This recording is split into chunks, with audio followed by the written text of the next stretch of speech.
जंगल में बारिशों का मौसम चल रहा था। सख्त बारिश और भोजन की कमी की वजह से सभी पक्षियों का बुरा हाल था। रात के समय में चिड़िया के घर में दस्तक होती है। मम्मा, इतनी रात को कौन आया होगा? पता नहीं बेटा, मैं जाकर देखती हूँ। शायद कोई बारिश में मदद मांगने आया होगा। रानो चिड़िया जाकर दरवाजा खोलती है। हंस भैया, आप हमारे घर पर क्या कोई जरूरी सूचना है?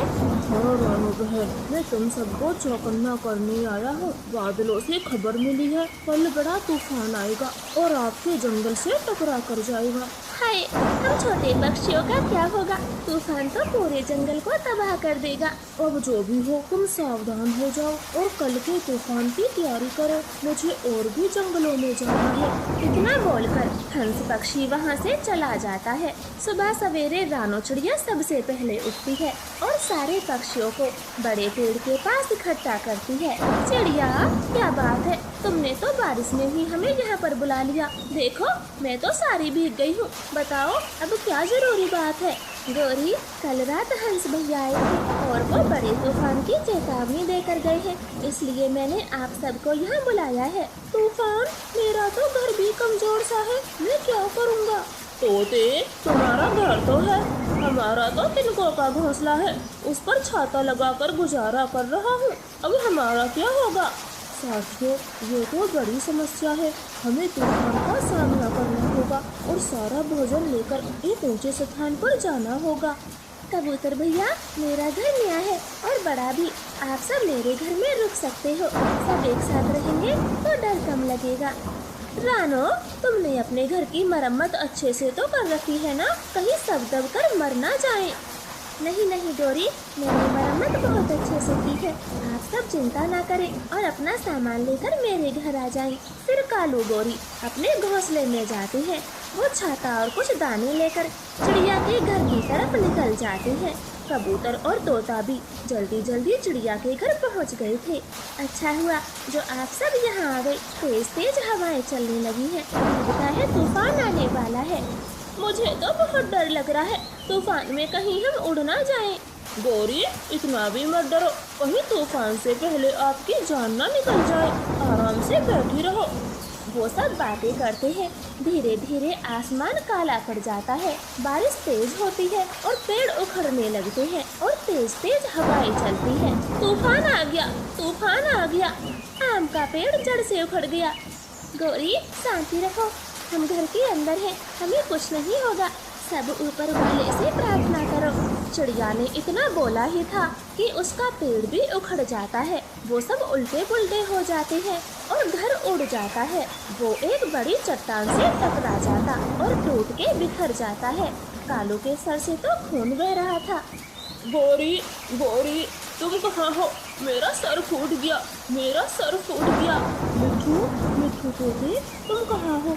मुझे निकालो, मुझे निकालो, मैं चिमनी में फंसा हूँ, मुझे निकालो। कबूतर तोते को चिमनी से बाहर निकालता है।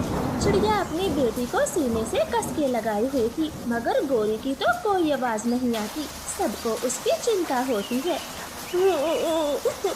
मेरी पत्नी गौरी, उसका तो अता पता भी नहीं। वो कहाँ चलेगी? कहीं उड़ तो नहीं गई? कालू भैया, हिम्मत रखें, गौरी मिल जाएगी। कैसे हिम्मत रखूं? वो तूफान में पता नहीं कहाँ गिर गई और ना जाने अब कौन से जंगल पहुँच जाए। वो सब गौरी की मौत का गम मनाते हैं। तभी गौरी कभी वहाँ उड़ती हुई आती है। कालू, तुम क्यों रो रहे हो? गौरी, मेरी पत्नी गौरी, तुम जिंदा हो? हाँ कालू, मैं खिड़की से गिर गई थी और अच्छा हुआ जो पत्तों पर जाकर गिरी, वरना मेरी हड्डी पसली टूट जाती। अब सब ठीक है, हमें किसी सुरक्षित स्थान पर जाना होगा। तूफान अभी रुका नहीं है। मेरे पीछे पीछे आओ, मैं एक स्थान को जानती हूँ। चिड़िया, तुम तो चुप ही रहो। आज तुम्हारी वजह से मेरी जान खतरे में पड़ी है। हम तेरे साथ नहीं जाएंगे, हम अकेले जाएंगे। ऐसे गौरी कवि कालू को वहाँ से ले जाती है। मिट्ठू, कबूतर, चिड़िया वो सब एक साथ उड़ते हैं। उड़ते उड़ते कबूतर को एक नारियल दिखाई देता है। मिट्ठू तोते, ये देखो नारियल, हम इसके अंदर सुरक्षित रहेंगे। हाँ हाँ चलो, ये तो सेफ जगह है। तोता और कबूतर नारियल के अंदर जाकर बैठ जाते हैं, मगर रानो बाहर ही खड़ी रहती है। दोस्तों, मेरे लिए भी जगह बना लो। माफ करना रानो चिड़िया, ये अंदर से बहुत छोटा है, हम दोनों ही बड़ी मुश्किल से बैठ पाए हैं। लेकिन तोते, मैं अकेली कहाँ जाऊंगी, थोड़ी सी तो जगह बनाओ। चिड़िया, सच में अंदर जगह नहीं है, वरना हम आपको बुला लेते। उन दोनों की ये बातें सुनकर चिड़िया अपनी बेटी के साथ वहाँ से चली जाती है। कौवों को भी एक पेड़ की ठोकर में जगह मिल जाती है। वो दोनों सुकून से बैठे थे। मम्मा, वहाँ देखो, कालू अंकल और गौरी आंटी बैठी हैं। चलो, अच्छा है जो ये मिल गए, अब तो हमें भी जगह मिल जाएगी। तुम चलो जल्दी। फिर दोनों माँ बेटी कौवों के पास जाती है। कालू, गौरी, तुम्हें जगह मिल गई, अब हमें भी अंदर ले लो। चिड़िया, मिट्ठू और कबूतर कहाँ गए? वो दोनों नारियल के अंदर बैठे हैं और सुरक्षित है। हाँ तो अब तुम भी वहीं जाओ, हमारे घर में फालतू की जगह नहीं है, अब जाओ यहाँ से। गौरी, प्लीज हमें भगाओ मत, कितना बड़ा तो घर है आपका, प्लीज हमें बुला लो। नहीं नहीं, जैसे हमने अपना ठिकाना ढूंढा है, तुम भी कहीं जाकर ढूंढ लो, लेकिन हम नहीं बुलाएंगे। चिड़िया वहाँ से भी लौट जाती है। तेज बारिश में भीगने की वजह से गुड़िया को तेज बुखार हो गया था। वो दोनों माँ बेटा तूफान में मारे मारे फिरते हैं। बारिश भी बहुत तेज थी। मेरी बेटी को तेज बुखार हो गया, अब मैं क्या करूँ? मेरे सभी साथी दोस्त मतलबी निकले, अब मैं कहाँ जाऊँ?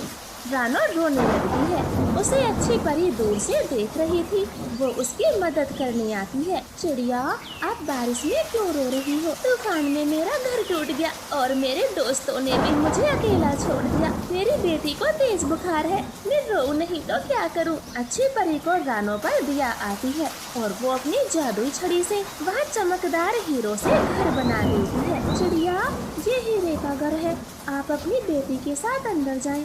अंदर भोजन भी है और जरूरत का सब सामान। अब तुम्हें बारिश में भीगना नहीं पड़ेगा। रानो अच्छी परी का धन्यवाद करती है और अपने हीरे के घर में चली जाती है। अंदर ढेर सारा भोजन था। वो माँ बेटी हंसी खुशी रहती है। 2-3 दिन बीत जाते हैं। जंगल में खाने को कुछ भी नहीं बचा था। कालो, भूख लगी है, 3 दिन से कुछ भी नहीं खाया। चलो आज कहीं दूर जाते हैं, शायद कुछ खाने को मिल जाए, वरना ऐसे तो मर जाएंगे। फिर कालू गौरी भोजन की तलाश में दूर जाते हैं। मिट्ठू और कबूतर भी भूख के मारे दर दर की ठोकरें खा रहे थे। वो सब चिड़िया के घर के पास रुक जाते हैं। चिड़िया, ये हीरे का घर आपका है? हाँ गौरी, ये घर मेरा है। अब तुम सब क्यों आए हो? चिड़िया, हम भूखे हैं, जंगल में कुछ भी नहीं बचा। अगर तुम्हारे पास कुछ हो तो हमें खाने को दे दो, बहुत तेज भूख लगी है। तुम चारों वही हो ना जिन्होंने मुसीबत में मुझे छोड़ दिया था? लेकिन मैं तुम्हारी तरह बिल्कुल नहीं हूँ। घर में भोजन रखा है, आकर सब खा लो। फिर रानो उन चारों को घर में खाना खिलाती है। वो चारों तो शर्मिंदा होते हैं और चिड़िया से माफी मांगते हैं और दयालु चिड़िया उन सभी को माफ कर देती है। तो प्यारे दोस्तों, प्लीज हमारी कहानी को लाइक और चैनल को सब्सक्राइब करना मत भूलना। आपका धन्यवाद। दूर शहर से आई वो चिड़िया बारिशों के लिए अपने घर का इंतजाम कर रही थी। दिखने में वो बहुत सुंदर थी और अब गाँव के जंगल में रहने आई थी। हाय, घर बनाना कितना मुश्किल काम है। अगर मैंने अपना घर खुद से बनाया तो मैं धूप में काली हो जाऊंगी और मेरे पंख भी छिलकट जाएंगे। ना बाबा ना, मुझसे तो घर नहीं बनेगा। ऐसे चिड़िया वहीं बैठ जाती है। तभी वहाँ से एक कबूतर गुजरता है। वो उसे आवाज देकर अपने पास बुला लेती है। कबूतर, आप कितने सुंदर हो, आपकी आंखें कितनी चमकीली हैं, एकदम सुंदर। क्या कहा? मेरी आंखें सच में सुंदर हैं? हाँ हाँ, मैंने ऐसी सुंदर आंखों वाला कबूतर कभी नहीं देखा। इस जंगल के सबसे सुंदर पक्षी हो तुम। आज तक किसी ने मेरी आंखों को सुंदर नहीं बताया। आप पहली चिड़िया हो जिसने मेरी आंखों की तारीफ की है। अच्छा सुनो सुनो, क्या आप मेरा घर बना दोगे? मैं शहर से आई हूँ, इस जंगल में किसी को नहीं जानती। कबूतर घर का सुनते ही समझ जाता है कि वो चिड़िया तो सिर्फ उसे चूना लगाना चाहती थी। नहीं नहीं रिंकी जी, मुझे बहुत काम है, मैं आपका घर नहीं बना सकता, आप खुद ही बना ले, मुझे तो जाना भी है। ऐसे बोलते हुए कबूतर वहाँ से चला जाता है। सुना कालू, यूँ घर में ना सोते रहो, बारिशों का मौसम आ रहा है, कुछ दाना पानी भी जमा कर लो। मैं कहाँ से दाना जमा करूं? जितना लाता हूँ तुम सारा चट कर जाती हो। किसी जन्म की भुक्कड़ पत्नी मिली है मुझे। ओए कालू, ज्यादा मत बोलो, मुझे सब पता है तुम कैसा मेहनत से दाना लाते हो, दिन दहाड़े चोरी करते हो। मेरा अब मुँह ना खुलवाओ, वरना सबको बता दूंगी, फिर कहाँ बचोगे। ठीक है, अपना मुंह बंद रखो, मैं लाता हूँ बारिशों के लिए भोजन। ऐसे गुस्से में कालू कौवा घर से बाहर निकल पड़ता है। वो मजे मजे से उड़ता हुआ जा रहा था और उसे शहर से आई चिड़िया देख रही थी। ये कौवा गंदी शक्ल का जरूर मेरी बातों में फंस जाएगा। कौवे जी जरा सुनिए तो। कौन? कहाँ? किसको बुला रही हो? यहाँ तो कोई नहीं है। अजी आपको ही बुला रही हूँ, जरा मेरे पास आना। कालू कौवा रिंकी चिड़िया के पास आ जाता है। कौवे जी, आपकी चोंच पर कुछ लगा है तो मैंने सोचा साफ कर दूं। इधर आई मेरे पास, अपने पंख से हटा देती हूँ। कालू तो रिंकी को देखता ही रह जाता है और वो झूठे को अपना पंख कालू की चोंच पर फेरती है। कालू की आंखों में तो आंसू आ जाते हैं। अरे रे, आप तो रोने लगे, मैंने कुछ गलत कर दिया क्या? रो रहा हूँ अपनी खोटी किस्मत पर। आज तक मेरी पत्नी ने मुझे प्यार से छुआ तक नहीं, जितने प्यार से आपने छुआ। अरे आप तो बहुत सुंदर हो और क्यूट भी हो, आप पर तो हर किसी को प्यार आ जाए। पागल होगी आपकी पत्नी जो आपकी कदर नहीं करती। और यहाँ मैं अकेली चिड़िया कैसे कैसे अपना घर बना रही हूँ, मैं तो थक गई। अरे रे, आप काम करोगी, मैं हूँ ना, मुझे घर बनाना अच्छे से आता है। आप बैठकर आराम करो, मैं आपका घर बना दूंगा। लो तो ये कुल्हाड़ा आप ले और मजबूत सी लकड़ी काट लाओ, मैं थोड़ा आराम करती हूँ। फिर खुशी खुशी कालू लकड़ी लेने सूखे के जंगल चला जाता है और रात होने तक रिंकी चिड़िया का घर बनाता रहता है। कालू जी, अब बस करो, कल कर लेना बाकी का काम, रात बहुत हो गई है, तुम थक जाओगे। तुम्हें मेरी कितनी फिक्र है। अब चलता हूँ, सुबह सवेरे ही आ जाऊंगा। बाय बाय कालू जी, ध्यान से जाना। कालू कौवा तो खुशी के मारे झूमता हुआ घर जाता है। गौरी कभी गुस्से के मारे लाल बैठी थी। दोपहर से रात हो गई और तुम अब घर आ रहे हो, वो भी पंख हिलाते हुए। अब जल्दी बताओ, भोजन कहाँ है? आज कहीं चोरी नहीं की, मैं बदल गया हूँ, अब से मेहनत से ही दाना लाया करूँगा। लेकिन अब का क्या होगा, मुझे भूख लगी है, कुछ तो दो खाने को। अब भोजन मिला ही नहीं तो भूखा ही सोना पड़ेगा। सो जाओ, मैं बहुत थक गया हूँ। कालू अपने घोंसले में जाकर सो जाता है। गौरी उसे मोटी मोटी आंखों से घूरती रह जाती। सुबह होती है। अरे वाह, आज तो कालू मुझसे भी पहले उठ गया, जरूर भोजन लेने गया होगा। क्या कालू सच में बदल गया है? कालू जी, अगर आप कवारे होते तो मैं तुमसे ही शादी करती। सच? क्या सच में? तुम एक सुंदर चिड़िया हो और मैं काला कौवा, तुम शादी कर लेती? हाँ, इससे क्या फर्क पड़ता है, पक्षी का दिल साफ होना चाहिए। मुझे तो आप बहुत पसंद हो। इस तरह से वो शाम तक खूब बातें करते हैं। कालू, तुम सुबह के घर से निकले हो और अब घर आ रहे हो, और वो भी पंख हिलाते हुए। क्या तुम्हें आज भी भोजन नहीं मिला? नहीं, आज तो मैं अपने मामा के जंगल गया था, वहाँ खट्टे मीठे अंगूर लगे थे। अब जल्दी दो, कहाँ है अंगूर? मेरे हिस्से के अंगूर कहाँ छिपा रखे हैं? मैं लाया था, ढेर सारे अंगूर लाया था, मगर रास्ते में एक बूढ़ी पक्षी मिल गई। मैंने सारे अंगूर उसे दे दिए, वो रो रही थी। अब मैं क्या खाऊं, सुबह से भूखी बैठी हूँ। इतने बड़े बड़े पंख हैं, कभी खुद से भी भोजन ढूंढ कर खा लिया करो, अब मुझे सोने दो। गौरी को कालू की ऐसी बातें चुभ जाती हैं। दूसरे दिन वो नदी पर बैठी अकेली रो रही थी। मेरा कालू ऐसा तो कभी नहीं बोलता था, चाहे मैं कितना भी गुस्सा कर लूं, पता नहीं मेरे कालू को क्या हो गया। गौरी को रोते हुए देख रानो चिड़िया वहाँ रुक जाती है। क्या बात है गौरी, ऐसे क्यों रो रही हो? तुम्हारे मायके में सब ठीक तो है ना? हाँ रानो, मायके में तो सब ठीक है, लेकिन कालू अब मुझसे प्यार नहीं करता। सुबह का गया शाम को आता है, जली कटी बातें सुनाता है, उसे मेरी जरा भी फिक्र नहीं, चाहे मैं भूखी मरूं या प्यासी। गौरी, ये तो तभी होता है जब तुम्हारी जगह कोई और ले ले। क्या मतलब? चिड़िया, मैं कुछ समझी नहीं। गौरी, तुम कालू पर नजर रखो, मुझे तो किसी का चक्कर लगता है, हम दोनों देखेंगे आखिर कालू सुबह से शाम तक जाता कहाँ है। तुम रो नहीं। फिर एक सुबह कालू कौवा घर से निकलता है तो गोरी और रानो उसका पीछा करती है और दोनों को एक साथ देख लेती है। छी कालू भैया, अपनी पत्नी के होते हुए आप दूसरी चिड़िया से मिलते हो, ये तो गलत बात है। कालू, तुम्हें तो मैं बाद में देखूंगी, पहले इस डायन को बताती हूँ इसने मेरे कालू को फंसाया कैसे। गोरी रिंकी की तरफ देखती है, तभी बीच में कालू कौवा आ जाता है और गोरी को धक्का देते हुए कहता है, पंख तोड़ दूंगा, जो मेरी रिंकी को छुआ भी तो अब से यही मेरी पत्नी है, इसने मुझसे प्यार किया है। ठीक है तो कालू, तुम दोनों शादी कर लो, मैं खुद तुम्हारी शादी करवाऊंगी। भाड़ में जाइए गोरी, चलो मेरे साथ, आज ही तुम दोनों की शादी करा देती हूँ। हाँ हाँ चलो, देर किसने की। नहीं नहीं, मैं इस गंदे कौवे से शादी नहीं करूँगी। ये कहाँ और मैं कहाँ, मैं नहीं करूँगी शादी। लेकिन रिंकी, तुम तो मुझसे प्यार करती हो ना, फिर शादी क्यों नहीं करती। सब नाटक था, मुझे बस अपना घर बनवाना था, वरना मैं तो तुमसे बात तक नहीं करती। काले कलोटे कौवा कहीं क्या। कालू कौवे, देख लिया अपना प्यार, गौरी से ज्यादा प्यार तुम्हें कोई नहीं कर सकता। चिड़िया, अब चलो यहाँ से, मेरा कालू से कोई रिश्ता नहीं, अब चलो। कालू तो फूट फूट कर रो रहा था और गुस्से में अपने बनाए हुए घर को तोड़ देता है, उसे चकनाचूर बना देता। झूठी मक्कार, तू मेरे बनाए हुए घर में रहेगी? कभी नहीं, मैं सिर्फ अपनी पत्नी गोरी के लिए घर बनाऊंगा, तेरी जैसी चालबाज के लिए नहीं। ऐसे घर तोड़ के कालू गोरी से माफी मांगता है और वो दोनों अपने घर लौट जाते हैं और रिंकी गुस्से में देखती रह जाती। तो प्यारे दोस्तों, प्लीज हमारी कहानी को लाइक और चैनल को सब्सक्राइब करें। आपका धन्यवाद।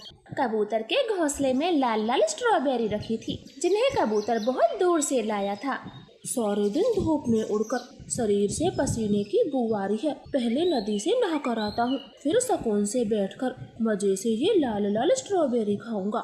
ऐसे सोचकर कबूतर नदी की तरफ उड़ जाता है। थोड़ी देर बाद वहाँ गोरी कौवी आती है। उसकी नजर कबूतर की लाल लाल स्ट्रॉबेरी पर पड़ती और वो उन्हें खाने के लिए चली जाती है। अरे वाह, कितने गहरे रंग का लाल फल है। वो गंदी आंखों वाला कबूतर इन्हें खाकर क्या करेगा, जल्दी से मैं खा लेती हूँ। फिर गोरी कौवी स्ट्रॉबेरी को मजे से खाने लगती है। कबूतर भी उड़ता हुआ वहाँ आ जाता है। वो गोरी को खाते हुए देख लेता, वो गुस्से में लाल पीला हो जाता है। मेरी लाल लाल स्ट्रॉबेरी तू खा गई, मैं आज तुझे छोड़ूंगा नहीं, बच नहीं पाएगी। कबूतर पेड़ की पतली डाली तोड़ता है। गोरी तो दुम दबाकर भागती है, मगर कबूतर भी बहुत तेज था। वो गोरी को पकड़ लेता और एक पंख से गोरी कौवी की पूंछ को पकड़ता है और जोर जोर से लाठी मारता। शैतान कौवी, अब कभी मेरे घोंसले से चोरी नहीं करेगी। बड़ी मेहनत करके ये फल लाया था, एक भी नहीं खाने दिया। अब पूरी रात मुझे भूखे गुजारनी पड़ेगी। ऐसे कबूतर गोरी को खूब मारता है और गुस्से में चला जाता है। गोरी रोते हुए कालू कौवे के पास जाती है। मारा, उस कबूतर ने मुझे मारा, मेरी पूंछ में बहुत दर्द हो रहा है। हाँ तो कितनी बार कहा है, कबूतर के घोंसले से चोरी मत किया करो, लेकिन तुम मानती ही नहीं, इसलिए आज उसने मार लगा दी। कालू, तुम भी उसी की तरफदारी कर रहे हो, चुप हो जाओ, वरना कबूतर का गुस्सा तुम पर निकाल दूंगी। आए बड़े, मेरी पूंछ में कितना दर्द है। लेकिन अब उसके घोंसले में कुछ भी रखा होता, गोरी कभी लेने से पहले 100 बार सोचती है। बरसातों के दिन शुरू हो जाते हैं, जंगल में आए दिन बारिशें होती रहती। गोरी, हमारा घोंसला गल गया है, ये किसी भी समय टूट सकता है, इसलिए हमें नया घोंसला बनाना होगा। कालू, इंसानों के तो मजे ही मजे हैं, पक्के मजबूत घर, और एक हम पक्षी हैं, बारिश के मौसम में दुख ही दुख, कभी ये करो कभी वो करो, मुझसे नहीं होता काम। काम तो करना पड़ेगा, वरना बिना घोंसले के हम कहाँ रहेंगे। फिर ऐसे कालू कौवा और गोरी कौवी बारिश में भीगते हुए घने जंगल की तरफ चले जाते हैं। कालू, यहाँ तो सूखी घास नहीं है, फिर हम यहाँ क्यों आए? हाँ, मुझे पता है, ऐसे मौसम में सूखी घास कहीं नहीं होती, मगर ये जो घास के तिनके हैं, ये बड़े मजबूत होते हैं, इसलिए हम इन्हीं से घोंसला बनाएंगे। फिर वो दोनों घास का एक एक तिनका तोड़ते हैं। तभी गोरी को एक बड़ा सा घास का टीला दिखाई देता है। गोरी उसे चेक करती है। कालू, ये क्या है? इसमें तो लोहे का दरवाजा बना है, चलो इसके अंदर चलकर देखते हैं। फिर कालू गौरी उसके भीतर जाती है। वो तो हैरान रह जाते क्योंकि वो कई साल पुराना एक रेल का डब्बा था। गौरी, ये तो बहुत बड़ा है, जरूर ये इंसानों का कोई घर होगा। कालू, अब हम यही रहेंगे, बारिशों के मौसम का यही एंजॉय करेंगे, वो भी बिना किसी डर के, क्योंकि मुझे नहीं लगता ये कभी टूटेगा भी। हाँ, ये जगह मुझे भी अच्छी लगी। अब हमें काम करने की कोई जरूरत नहीं, बस खाना लाएंगे और खाएंगे, मजे ही मजे हैं हमारे। कालू और गौरी उसी दिन से वही पुराने रेल के डब्बे में रहने लगते हैं। अब उनको बारिश की कोई परवाह नहीं थी, मगर जंगल के बाकी पक्षियों का बारिशों से बुरा हाल था। रानो चिड़िया सर पे बड़े पत्ते रखकर तेजी से उड़े जा रही थी। टूनी चिड़िया, इतनी तेज बारिश में कहाँ जा रही हो? कबूतर भैया, इस बारिश ने तो नाक में दम कर रखा है। मेरे बेटे को तेज बुखार है, उसका शरीर आग की तरह तप रहा है। मैं बुलबुल वैद को लेने जा रही हूँ।